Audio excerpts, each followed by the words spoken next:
How did you become a master of wine? How did you decide to do this, and how did you get into the wine industry as well? Yeah, I think it actually the way I found myself to the industry probably helped me then finally with the study, because I come from a sales and marketing background. So I was at very young age when I turned 19, I already joined a company who was selling wine to restaurants. I didn't know much about wine at the time, but I figured out that when I know more about wine, I'm able to help my clients to sell the wine, and thus that motivated me to study and get to know wine a little better. And there was not that much wine knowledge in Finland at the time. That was late 90s. So then I started gradually studying and reading about wine. Then sometime early 2000, the Wines and Spirit Education Trust, which is an institute based in UK, they started to offer some level of wine education in our country, in Finland. So I joined amongst a couple of other people as the first Finns to start studying the Wines and Spirit Education Trust. So we studied all the levels of the Wines and Spirit Education Trust until I think 2003 it might have been, and then of course always when studying and reading about wine, I read about these mythical people, Jancis Robinson, Master of Wine. I was like, okay, that's amazing that somebody can have such a title and be such a knowledgeable person. So we always joked amongst the friends that yeah, one day we will go and study to become a Master of Wine. And then when we graduated from the diploma, which is the highest level in the Wines and Spirit Education Trust, then we were like, I don't know how we felt, empty. There's nothing more to study in Finland.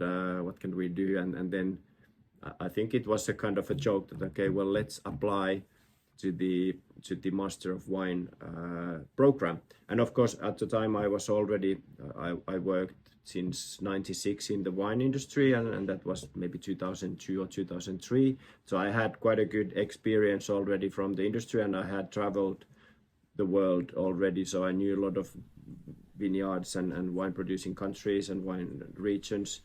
So I had a good base knowledge.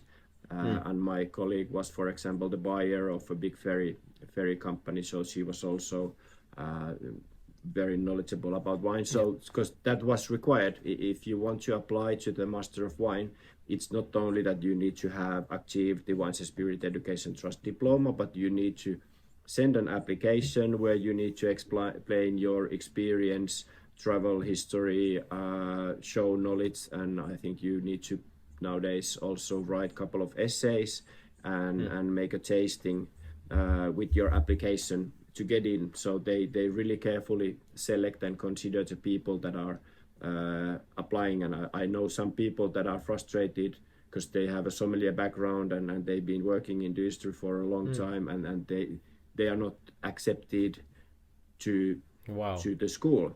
So it already required that. But then we were invited, we were told that okay, you are approved to join the study, and then we started. And when I refer that maybe it helped me that I have a background in sales and marketing more than, I'm not a wine geek. I'm even not today, I'm not a wine geek. I'm very much in like thinking what would the consumer want to drink.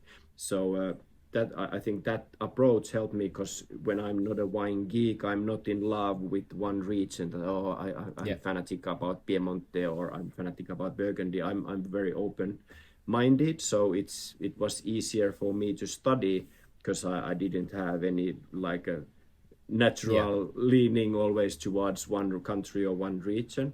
And then I think the second benefit is that when I'm living in a non-producing country, and actually monopoly country, so we have all the wines of the world are available in our country. So if you study in France, you only are exposed to French wines. So here we are exposed to all the wines equally from different countries, and the monopolies actually have fantastic wine selection, so we had access to all possible wine styles needed to learn. So I think those two factors really helped me when I'm looking now backwards, that why did I manage, or how did I succeed, was that no preconception or no favorite countries, not a wine geek, but more like just willing to learn,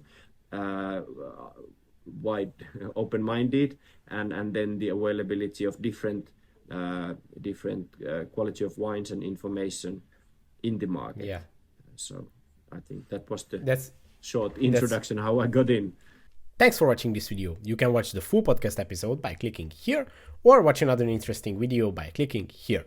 Let's continue the discussion in the comment section, and see you in the next one.